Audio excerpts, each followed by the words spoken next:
Bienvenidos a Religión Descifrada. El Concilio de Nicea, cómo se eligió la Biblia.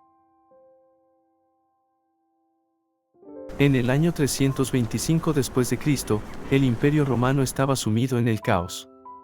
No por ejércitos invasores, sino por una idea. Durante 3 siglos, los cristianos habían sido perseguidos, cazados y asesinados por su fe. Ahora, lo impensable había sucedido. El mismísimo emperador romano, Constantino, se había convertido. La persecución había terminado. Pero había surgido un nuevo peligro, una guerra civil religiosa que amenazaba con desgarrar el imperio. Lo que estaba en juego no era solo el futuro de una nueva religión, sino la naturaleza misma de Dios. Constantino convocó a todos los obispos cristianos del mundo a una pequeña ciudad a orillas de un lago llamada Nicea, en la actual Turquía. Este fue el primer concilio de Nicea, la reunión más polémica de la historia. Las teorías conspirativas afirman que este es el momento en que hombres poderosos, respaldados por el Estado, decidieron qué libros formarían parte de la Biblia y cuáles serían quemados. Aseguran que el Código da Vinci de Dan Brown tenía razón, Constantino reescribió la historia. Hoy, cruzaremos las puertas de aquel antiguo concilio. Revelaremos la verdad sobre la participación de Constantino, nos enfrentaremos a los herejes y desvelaremos la impactante realidad de cómo se eligió realmente la Biblia. Primero, debemos conocer al hombre que lo hizo posible, el emperador Constantino. No era teólogo, sino general. Acababa de unificar el imperio y necesitaba una religión unificada para mantenerlo unido.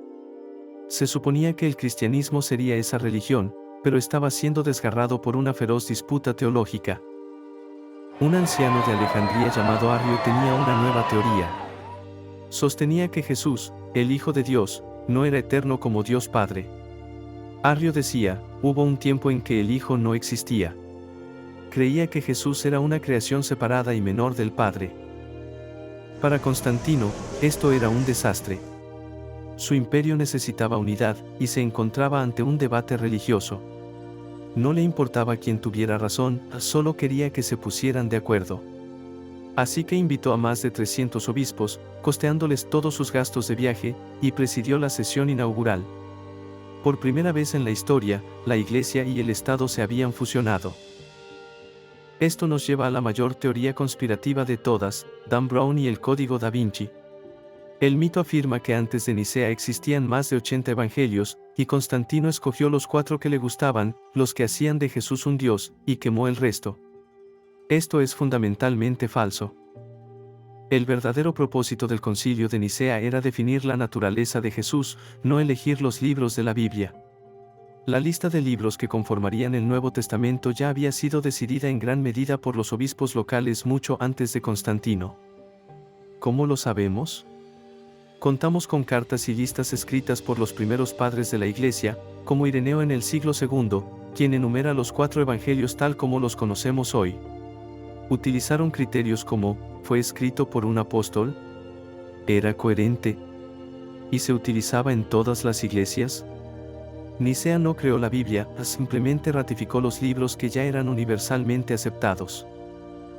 Si el concilio no creó la Biblia, ¿qué hizo? Abordó de frente la herejía arriana. El debate fue acalorado. Según una famosa leyenda, el mismísimo Papá Noel estuvo presente. Sí, San Nicolás, obispo de Mira. Según la leyenda, Nicolás se enfureció tanto con las enseñanzas de Arrio que se levantó, cruzó la habitación y le dio un puñetazo en la cara. Es una imagen extraña, pero refleja la enorme tensión que reinaba. No se trataba de un debate académico, era una batalla por el alma del cristianismo. El concilio necesitaba crear una única declaración de fe que todos los obispos debían firmar. Esta se convirtió en el credo niceno. Necesitaban una palabra muy específica para definir la relación entre el Padre y el Hijo. Eligieron la palabra griega homoousios. Significa, de la misma sustancia, o, de la misma esencia. Esto supuso una derrota directa para Arrio. Jesús no era semejante a Dios, era Dios. Coeterno, coigual y cosustancial con el Padre. Constantino, el general, vio que la mayoría de los obispos estaban de acuerdo y lo respaldó. cuando llegó el momento de firmar, casi todos los obispos del mundo lo hicieron. Solo 2 se negaron. Arrio y esos 2 obispos fueron exiliados inmediatamente.